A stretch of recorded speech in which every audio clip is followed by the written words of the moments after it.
Welcome to NIH Funding Opportunities for Behavioral Science and Social Science Researchers. My name is Evangeline Coker. I'm with the Office of Research Development at FSU. And I'm so glad that our office is able to partner today with the College of Education to provide this workshop for you. It'll be a great, informative hour of NIH opportunities with a great opportunity for a Q&A as well at the end. I'd like to hand this over to Bob Reiser, who is the Associate Dean for Research at the College of Education, and will be hosting this event. So Bob, I'll hand it over to you. Thanks, Evangeline. I appreciate it. Welcome, everyone. I'm so glad that you came here to this event that the Office of Research Development and the Office of Research in the College of Ed are co-sponsoring. Back in April, during a collaborative collision event here at FSU, Bill Riley, who's our guest speaker today, delivered a presentation that I was lucky enough to attend. In fact, the people in the Office of Research Development and I were so impressed with Bill's talk that we decided to invite him back here to deliver a similar talk to a broader audience, namely you folks. Before I turn the session over to Bill, I'd like to tell you a little bit about his professional background. Bill received his master's and doctoral degrees in clinical psychology right here at FSU back in the early 1980s. I was already on the faculty back then, Bill, so shows how old I am. Since then, he's developed really quite a successful career. He currently serves at NIH as the Associate Director for Behavioral and Social Sciences Research. And he also serves as the Director of the NIH Office of Behavioral and Social Sciences Research. He'll be mentioning that office quite a bit during his presentation. Bill's worked at NIH for 16 years now. And during that time, he also served at the National Institutes of Mental Health, the National Heart, Lung, and Blood Institute, and the National Cancer Institute. Bill also holds an appointment in the School of Public Health at George Washington University. And prior to coming to NIH, Bill served for 15 years in academic medical schools and spent 6 years working in the private sector. As I said earlier, this is the second time this year that Bill's delivered a presentation at FSU, and I really want to thank you, Bill, for being willing to do so. I'm sure you'll find his talk to be very informative. With that, Bill, I'll turn it over to you. Thank you, Bob. Thanks for the introduction, much appreciated. And yes, it's always nice to be back at FSU, if only virtually. I have to say there are multiple connections between the Office of Behavioral and Social Science Research and FSU. I came obviously from graduate school there. Norman Anderson, who was the first OBSSR director, is on the faculty at Florida State now. And the basis that Norman laid for the office, 26 years ago now, has served it well over the years. So we'll spend a little time talking about the office and the things that it does as well. Most of you know NIH's mission to seek fundamental knowledge about the nature and behavior of living systems and the application of that to health, to lengthen life, reduce illness and disability. I mentioned that in the context of behavioral and social sciences research because there's behavioral and social science research that's applicable to a number of spheres. But for NIH to fund research, there's got to be that health link. And so it's a critical piece of what we're always looking for as we're funding social and behavioral science research at the NIH is what that health link is, how is it related? And again, there's both broad and somewhat more narrow definitions of what health is. We continue to sort of follow the WHO model of, both physical, mental, and social sort of well-being as being part of that. So you can kind of think fairly broadly about what health is, but it's pretty critical that you think about NIH from that perspective. And if it doesn't really have that health hook, you're probably looking elsewhere for funding.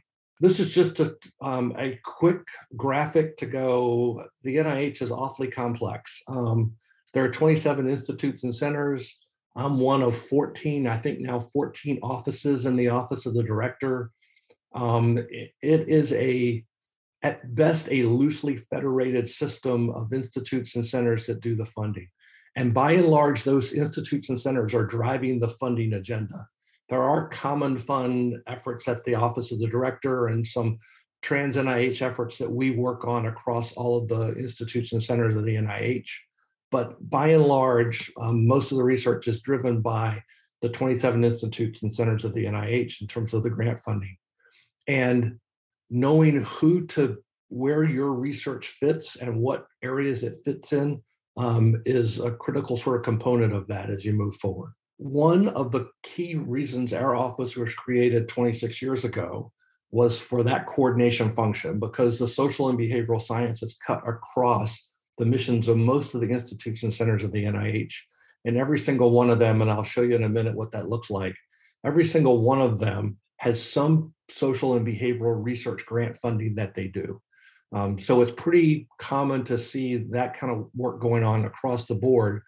And one of our jobs is to coordinate that across those institutes and centers to, one, make sure that we're not missing any gaps that kind of fall through the cracks between the institute and center missions. Also, so there's not some redundancy and overlap that we could deal with better if we work together in a more collaborative way across institutes and centers.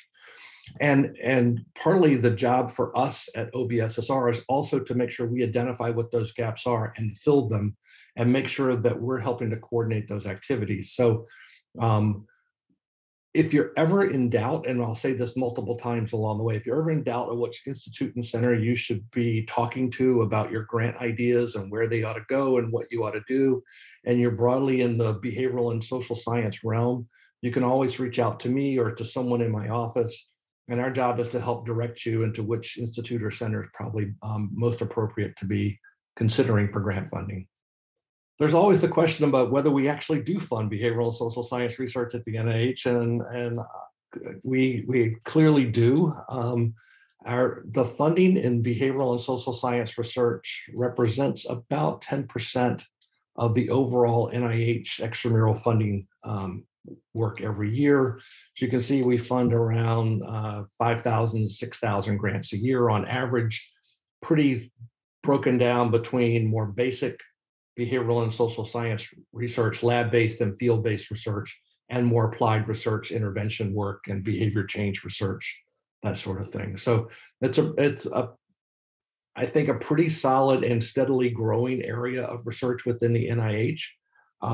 And the only caveat I'll make to this when I say things like 10% of our funding is behavioral and social science research, don't take away from that the other 90% is not, or that 10% really counts as all of that, because what our coding system does is count grants multiple times. So a grant can count as being behavioral and social science research. It can also count as being in the diabetes space or in the heart disease space or those types of things. So if you added up all the quote percents of funding in each of these categories, they'd add up to hundreds and hundreds and hundreds of percent. But on average, about 5,500 to 6,000 grants a year that we fund have a significant social and behavioral science component to them. And so people always ask about which institutes and centers tend to fund behavioral and social science research more than others. You can see the high flyers here, at least for fiscal year 20, which was National Institute of Aging and National Institute of Mental Health. But a number of the other institutes and centers also funded a substantial number of, and these are just new grant applications that were funded in FY20, not the competing renewals. So a decent number of grants being funded in each of these, but as I said, all the way down to smaller institutes and centers that also fund social and behavioral research. So one caveat here before you start thinking about, well, let me make sure that my research fits with the ones who fund the most behavioral and social science research, probably not the smartest idea, right? If you're doing rheumatoid arthritis research, pain, chronic pain research, that sort of thing, then NIAMS, the National Institute of Arthritis and Musculoskeletal and other system diseases, is probably the most appropriate place for you to consider, even though they're relatively small institute and center with a relatively small behavioral and social science research portfolio. So we were trying for a number of years to get a better sense of, we have this bolus of things that we call behavioral and social science research grants, trying to determine where they fall. And that's obviously, 3,000 plus new grants, 5,000 plus new grants a year, 6,000 new grants a year. Difficult to sort of sort out manually. So a couple of years ago, we did a natural language processing effort across all the grants that we fund that are in the behavioral and social science research category. And they broke down into these 13 sort of key content areas. And it allows us, at least as an office, to track them a little bit better over time and get a better sense of what sorts of areas seem to be doing, giving sort of more funding and less funding and that sort of thing.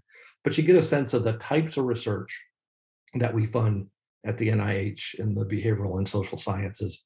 And it's a fairly broad area, from some of the very basic lab-based stuff and attention, learning, and memory, all the way out to social processes and determinants of health, and pretty much everything in between, as you see.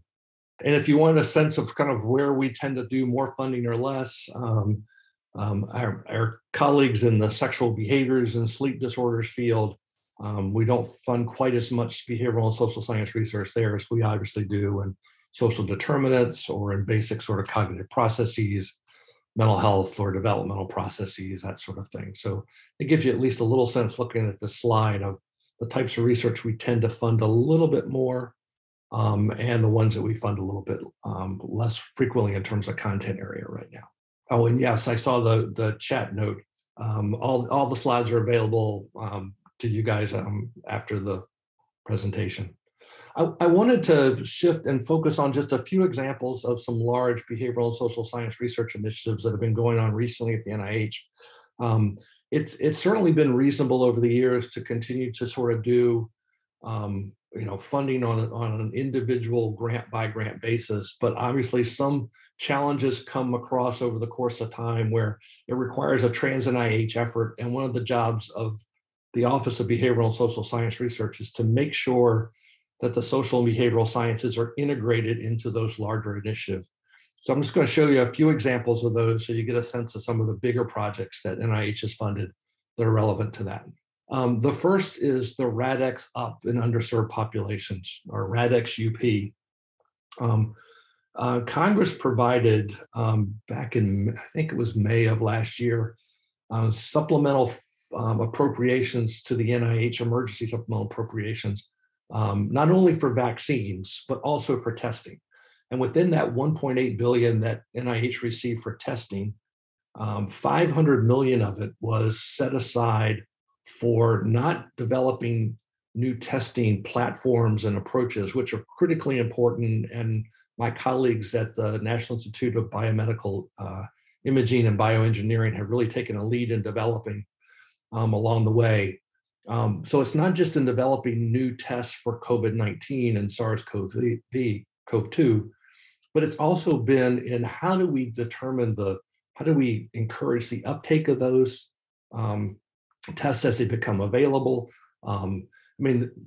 Everything from the point of taking the test and actually the behavior of taking the test itself is social and behavioral in nature, right? It occurs in a social context. It's very behavioral in terms of the processes that are important to determining whether you want to get tested. After you get tested, what do you do with that information? Do you actually quarantine if you test positive? How is that influenced by whether you're an essential worker or not, whether you have to go to work or whether you can work from home? What does your housing configuration looks like for whether you can quarantine appropriately? All those sort of things have an impact. And that impact is particularly felt in vulnerable and underserved populations. As you know, health disparities was already a critical problem, and COVID-19 just exacerbated that over the course of the last couple of years. And so it was an effort to address not only sort of behaviors and social contexts in which testing occurs, but also to do that specifically with a focus on vulnerable and underserved populations. So phase one of that has, the money has already been funded as of the end of last year. And that was 300 million that went out, both to have a data coordinating center at University of North Carolina / Duke, as well as 50 or 60 some sites of various groups that do community engaged research to work on sort of the increase in testing uptake and how people respond to testing and that sort of thing. And then a phase two that is getting funded here relatively soon. Some of the money, most of the money, I think, has been going out the door at the end of this last fiscal year. So from my perspective, having been at the NIH for, what did I say, 16 years, 17 years, this is the largest, in terms of amount of money, largest social and behavioral science effort that we funded at the NIH. So, and again, with Congress sort of seeing the value of doing that type of research and putting a decent proportion of the funding that we receive from Congress toward this effort.